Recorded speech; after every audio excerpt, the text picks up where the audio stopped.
On est ici au Salon international du transport et de la logistique à Paris et je suis avec la CEO de EX9, une entreprise du transport autonome en logistique. Xenia Duhart, bonjour. Bonjour Yann.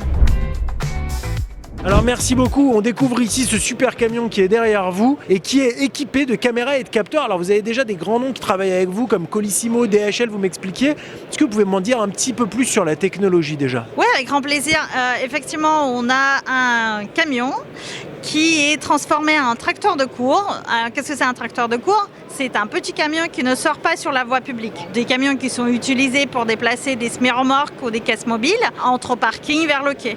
Donc nous, on l'augmente avec de la technologie d'autopilote, à savoir donc un bouclier de capteurs, des lidars, des caméras qui permettent de voir et de percevoir l'environnement. Mais on prend aussi le contrôle sur la direction, le freinage, l'accélération pour ne plus avoir de conducteur et pour pouvoir utiliser le même véhicule en full autonome. Donc ça permet à l'intérieur même d'un parc industriel logistique de pouvoir avoir cet énorme camion qui fait ses allers-retours de manière complètement autonome pour pouvoir emmener de la marchandise d'un point A à un point B.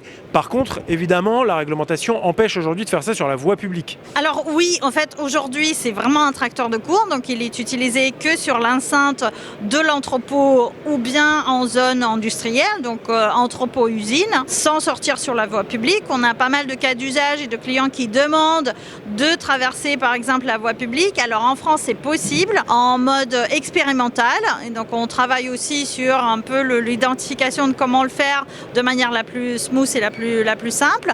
Pour des distances plus longues, c'est un petit peu plus compliqué, c'est pas impossible en mode expérimental. Au-dessus de 35 km, on peut pas encore le faire. En dessous, on peut faire de l'expérimental. Et donc, c'est quoi? Ça passe par les préfectures. Ça doit être très compliqué. En fait, on peut le faire même sur des très très longues distances. Nous, étant dans un tracteur de course, ce n'est pas logique d'aller faire des longues distances. C'est plus pour un camion. En revanche, oui, il faut faire un dossier auprès du ministère, expliquer comment on couvre les sujets de sécurité, de cohabitation, répondre à de la norme qui existe déjà et aussi encadrer extrêmement le cas d'usage et l'expérimentation. Quand on finit le trajet avec ce camion autonome, donc j'ai bien compris, c'est toutes ces caméras tout autour, plus de la prise en main directe en fait de l'action. Le camion voit, il comprend, il processe l'information, puis ensuite il agit. Et donc une fois qu'on a fini ce transport, quand ça arrive à quai, qu'est-ce qui se passe? Est-ce que là maintenant c'est encore humain ou c'est aussi autonome? Alors en fait, ça dépend des cas d'usage et des clients. Certains aujourd'hui, ils ont installé du loading autonome, donc il y a une espèce de tapis qui va pousser les palettes à l'intérieur ou conduit par des personnes, donc il va être chargé au fur et à mesure par les caristes, donc les personnes à l'intérieur de l'entrepôt. Xenia, ma dernière question, le prix, est-ce que c'est un modèle d'achat, de location, puisqu'il y a beaucoup de technologies embarquées?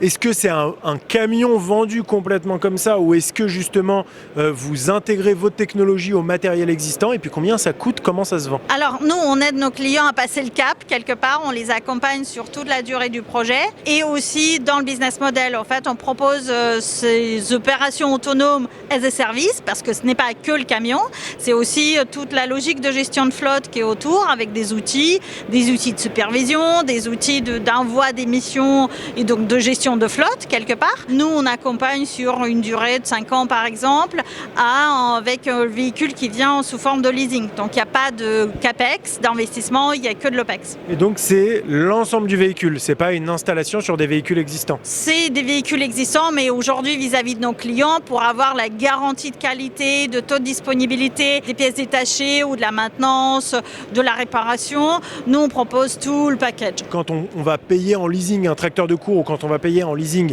auprès d'EX9 un tracteur de cours autonome, l'écart est considérable ou pas forcément? C'était le cœur de notre travail dès le départ, en dehors même de la techno hyper précise, autonome. En fait, on a toujours voulu travailler sur le business case. Donc on est parti sur le calcul de TCO, donc de Total Cost of Ownership, de ce que ça coûte aux logisticiens, le même opérationnel aujourd'hui. Comment nous, on pourrait ramener à la réduction de coûts. Aujourd'hui, globalement, sur des cas d'usage pour l'Europe centrale et l'Europe de l'Ouest, on est à quasiment moins 30%, 1 pour 1. Merci beaucoup Xenia Duhart et puis bon courage ici au SITL. Un bon salon, 3 jours très intense pour EX9. Oui, ça a démarré très fort. Merci Yann, on est à fond.